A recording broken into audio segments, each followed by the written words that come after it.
700 हाँ टाके से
आगे कौन घाटी चढ़ै कमला पाथी गे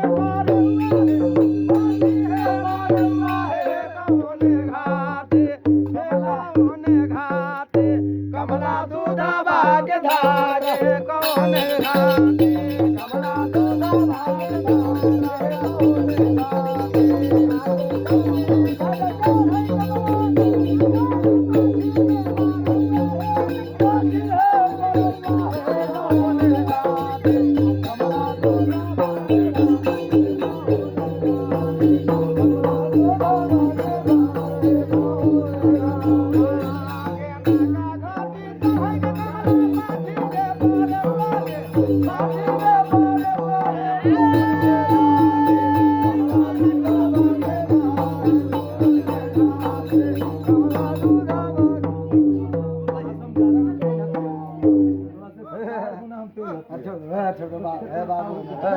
नीचा नीचा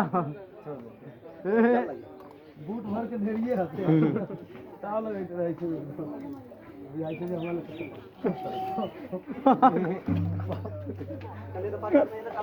हां सब में खाचू ना एगो धोती ले तो 5 आदमी कल्पा खड़ा ऊपर से एगो धोती लेकर 2 आदमी में खा अरे बाहर देबो हम गाया जा रही सीधे थी ना कोई दिक्कत नहीं अब पासा जाओ सब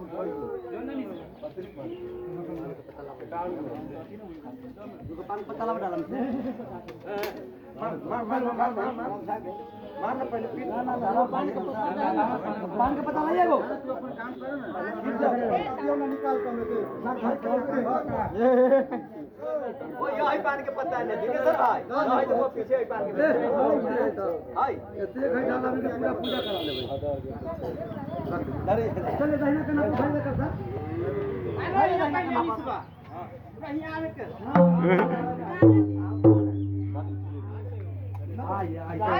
आगे डाल दो भैया के दे दो ये भी चढ़ी अपन सब खा ले एकरा गोर से ना चला तबे डारा छोड़िए ना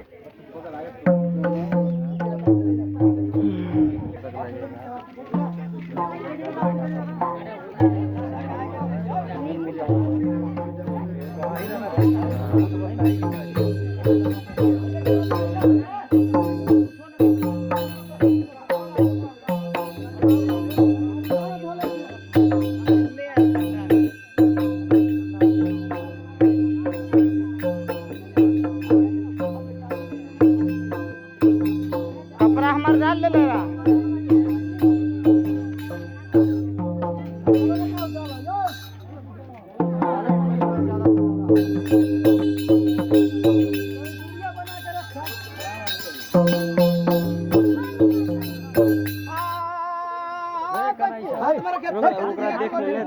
पीछे करा ना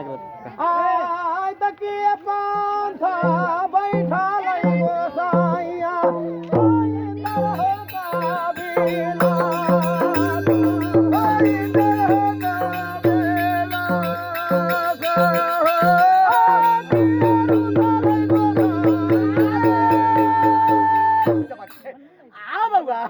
आओ तुम चल करके और माता कमला को दरबार में और बालक को लेकर के आओ खड़ा हो गया। आओ क्या हमारा बालक को आओ पर में आओ कोई दाई माई का नजर पड़ गया। आओ कि घर का मालिक का फेरा लग गया। आओ कि बच्चा तुम्हारा बराबर संकट से आओ झुरझुर करते रहता है। आओ बराबर डॉक्टर के यहाँ आओ पैसा जैसे फेंकते रहता है और शरीर से कभी ठीक नहीं रहता है। आओ माता कमला पे आओ अगर पावर हो रही आओ 11 दिन के अंदर में आओ बिल्कुल फूल की तरह खिला आओ तो बाबा के दरबार में कथी चढ़ना फेंक दे नहीं बना गाड़ी का मुंह चल आता जाता है आओ जाके रहना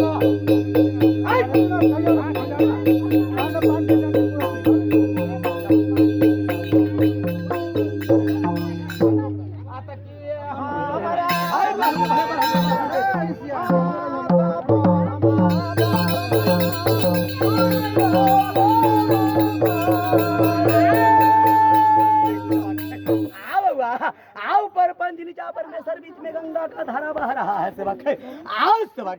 और बालक जैसे और शारीरिक कष्ट के बारे में खड़ा है। और क्या हमारा आओ घर में जैसे आओ घर का मालिक का फेरा हो गया। आओ कि कोई दाई दुश्मन हमरा देह में लग गई। आओ कि बराबर जैसे शरीर से हम आओ परेशान रहे आओ इतना दवा भी रोक कर दे आओ दवा के हमारा नहीं रहा है।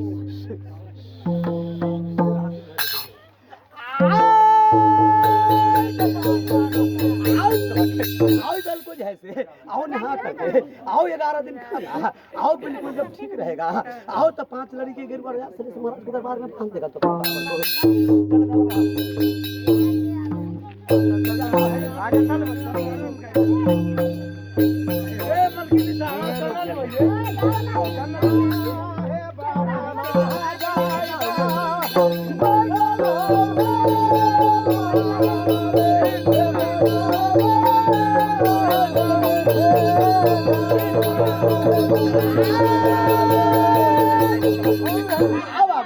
आओ देख लेके दाई आओ तुम राजा जी को दरबार में आओ 10 नौ जोर करके आओ खड़ा हो गया। आओ कि जाते हैं मालिक को दरबार में आओ मालिक क्या हमारा मन का बात बताता है कि नहीं। आओ तुम घर के आओ घर के विषय में खड़ा है। आओ क्या हमारा आओ घर में जैसे मालिक के बात है आओ कि कोई दाई दुश्मन हम घर पर पड़ गए आओ कि बराबर संकट में आओ परेशानी से आओ दिन करते रहता है पूरा घर परिवार से नहीं तू खड़ा है सबक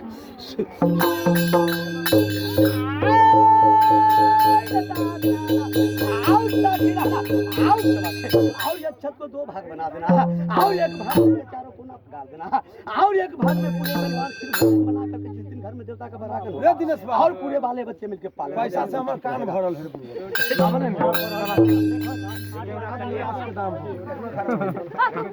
राजनिवास आकाश निवास सब किन ले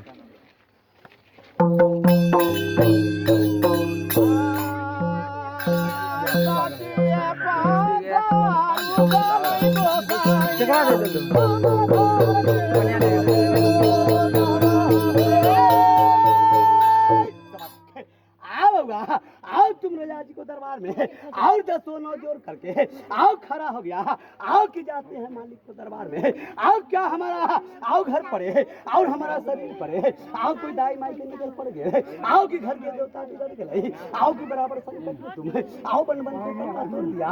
और इतना दवा करते रहता है। आओ कोई तुम्हारा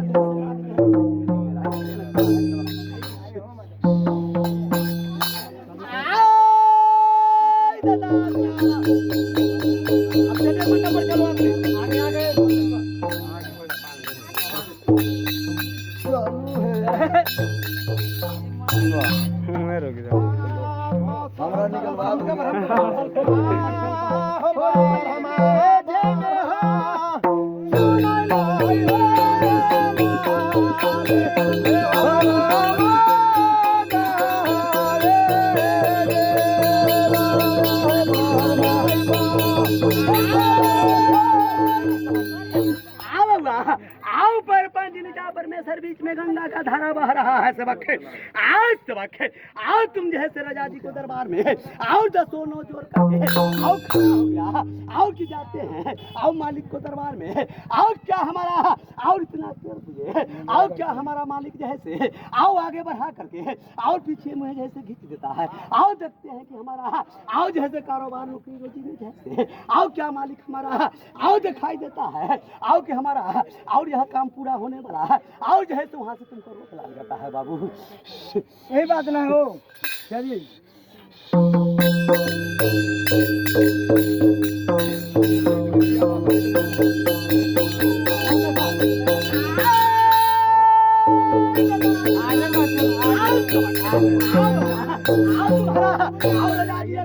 आओ पूरा कर देगा, आओ तो बाबा के जैसे कछन आगे आओ तब देगा, बोलिए प्रभु तुम्हारा सरेश महाराज हो।